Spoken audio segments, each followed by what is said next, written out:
Merci beaucoup, bonjour, bonjour à tous, ravi d'être ici, même si très honnêtement, parler à un ministre âgé de 30, après un ministre âgé de 35 ans, c'est pas forcément ce que j'ai eu de plus facile à faire.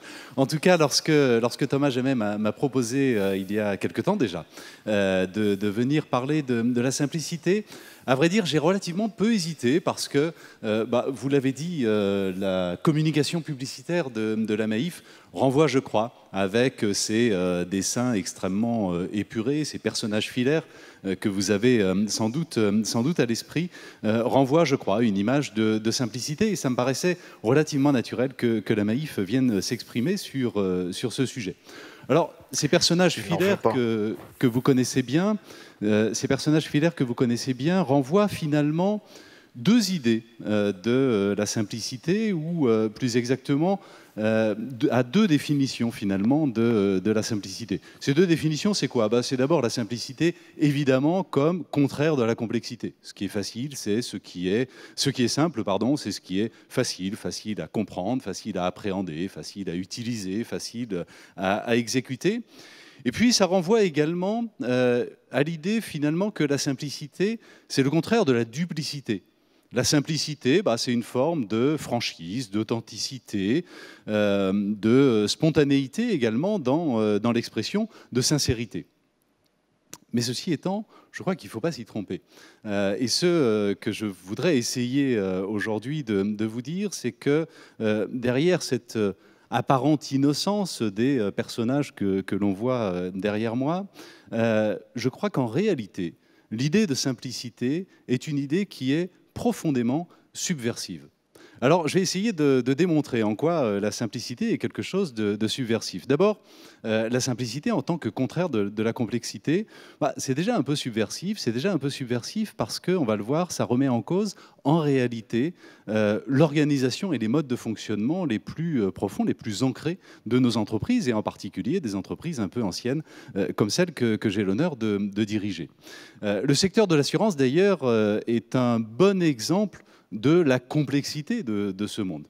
L'assurance, finalement, c'est la fille pas très naturelle du droit et des mathématiques. Déjà, on part pas très bien si on veut atteindre la simplicité. Et puis, vous connaissez le monde de l'assurance avec évidemment un vocabulaire extrêmement complexe, avec des tarifications totalement incompréhensible. Je mets au défi quiconque de savoir pourquoi il paye tel montant de primes d'assurance, avec des méandres absolus dans les parcours d'indemnisation des sinistres. Ceux qui ont eu des sinistres savent de quoi je parle. Et avec, en plus, une particularité, c'est que dans le monde de l'assurance, finalement, l'assureur peut s'offrir le luxe de sélectionner ses clients, de choisir ses clients et de renoncer à tel ou tel client qui n'aurait pas un profil de risque jugé adéquat. Aujourd'hui, pendant longtemps, les clients ont en quelque sorte délégué à l'entreprise la gestion de la complexité. C'est l'image rassurante de l'expert qui repose finalement sur une confiance a priori à l'égard de son assureur, à l'égard de l'entreprise en général. Et du coup, le client, c'est vrai, déléguait assez facilement la gestion de la complexité et en quelque sorte s'en lavait un petit peu les mains. Aujourd'hui, les clients, évidemment, recherchent toujours autant et même plus encore de simplicité, mais veulent avoir en quelque sorte la maîtrise de cette simplicité.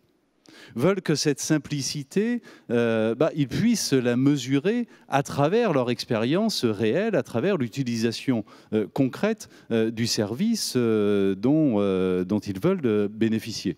En assurance, ça se traduit par quoi? Ça se traduit par des demandes de plus en plus individualisées. Je souhaite, par exemple, être assuré lorsque j'en ai besoin. C'est l'assurance à la demande. Je pars une semaine au sport d'hiver, je vais assurer mes skis, et puis je rentre des sports d'hiver, je cesse d'assurer mes skis. Ça va être l'exigence d'être assuré en fonction de mon style de consommation. Je loue à l'autre bout du monde une maison pendant 15 jours à un inconnu, ou je loue à mon voisin sa voiture pour une après-midi. Je souhaite, pour ces usages très ponctuels, très momentanés, être couvert et avoir une garantie d'assurance.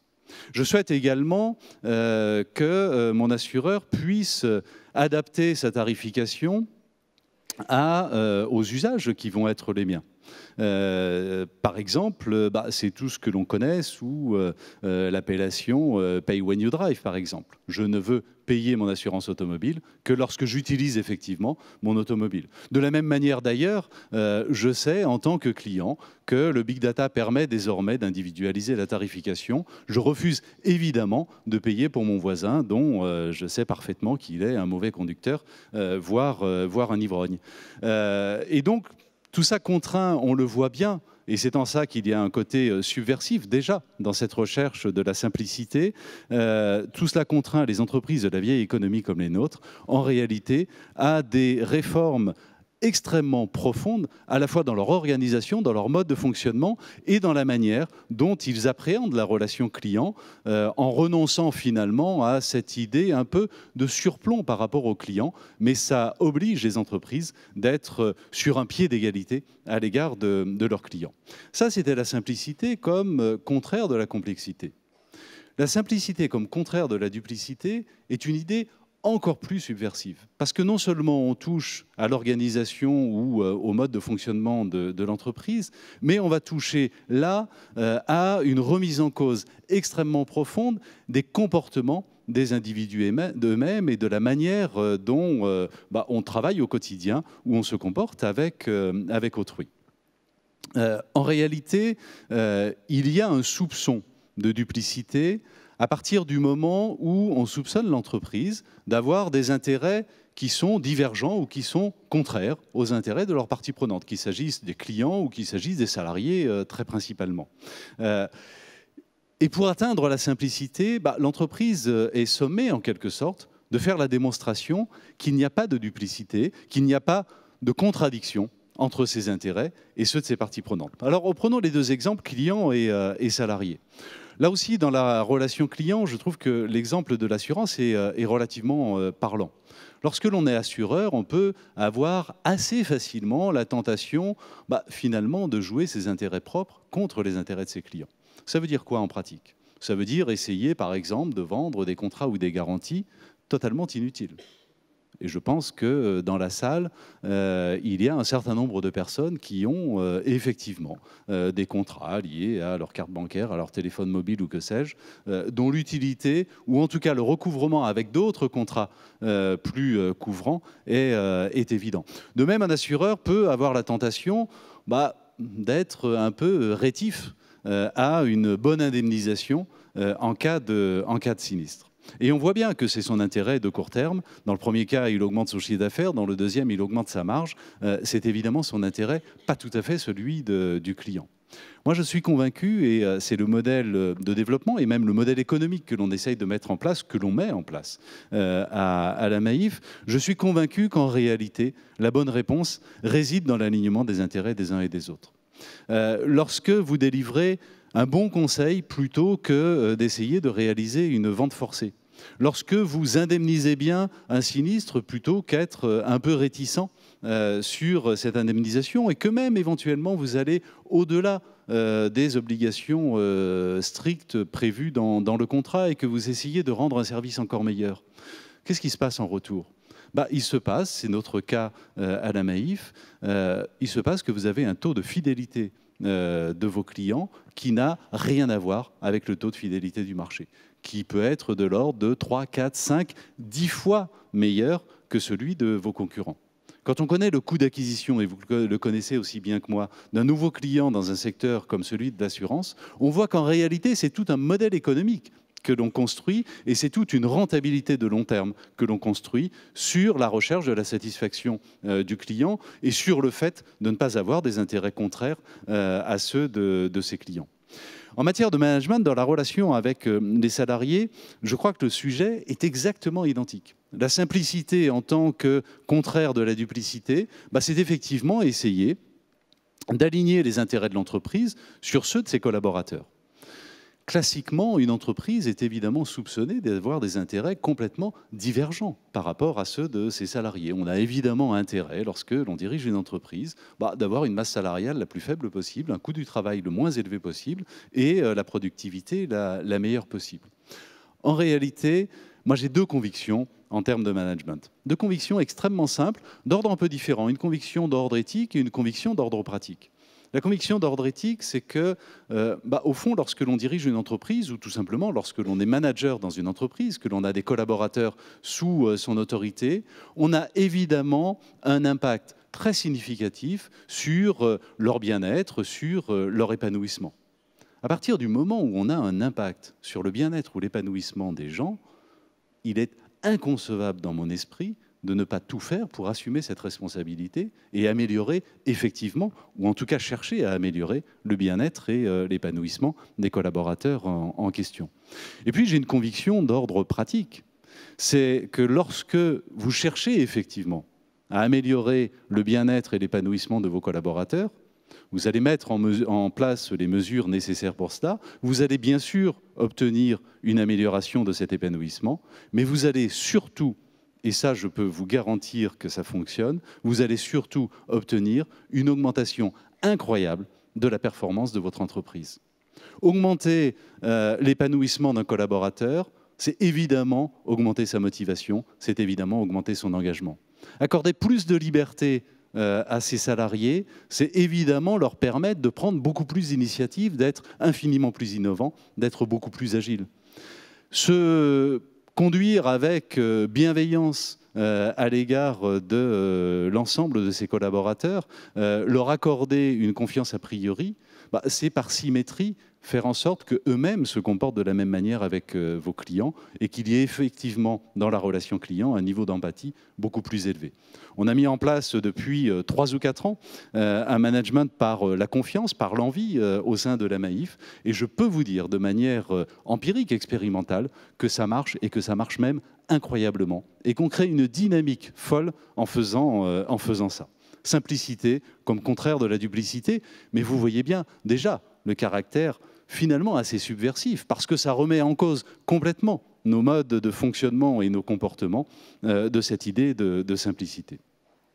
Et puis, et je conclurai là-dessus, je crois que le niveau de subversion le plus important de cette idée de simplicité, c'est finalement que cette simplicité, elle remet en cause non seulement nos modes d'organisation, nos modes de fonctionnement, non seulement nos comportements, nos habitudes, mais elle remet en cause également nos manières de penser, nos modes d'appréhension finalement de la réalité.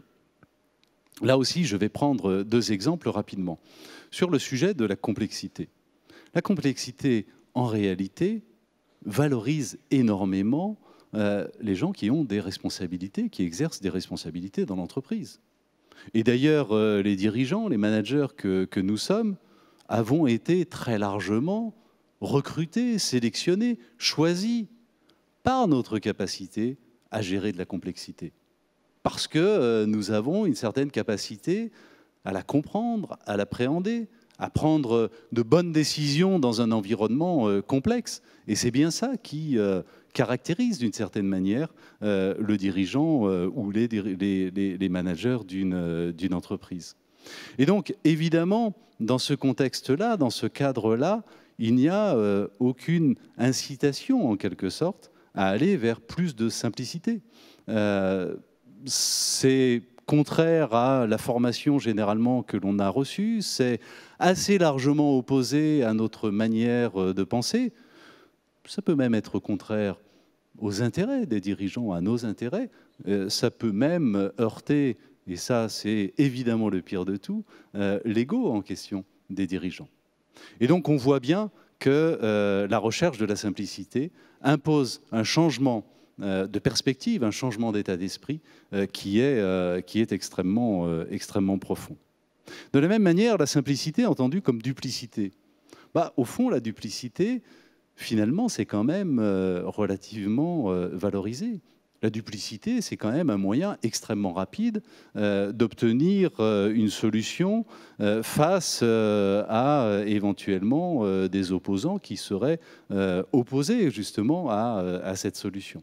C'est un des moyens les plus efficaces et les plus rapides de parvenir à ces fins.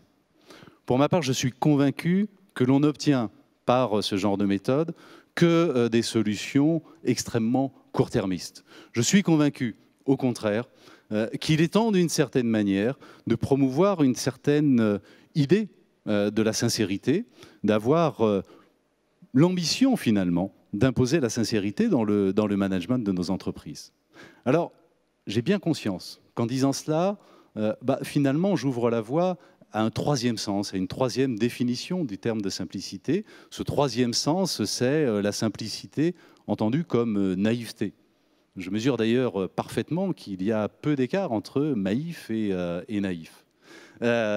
Ceci étant, et je le dis très tranquillement, je crois profondément à la fois en la modernité et en la puissance de la sincérité dans le management des entreprises. Merci infiniment pour votre attention.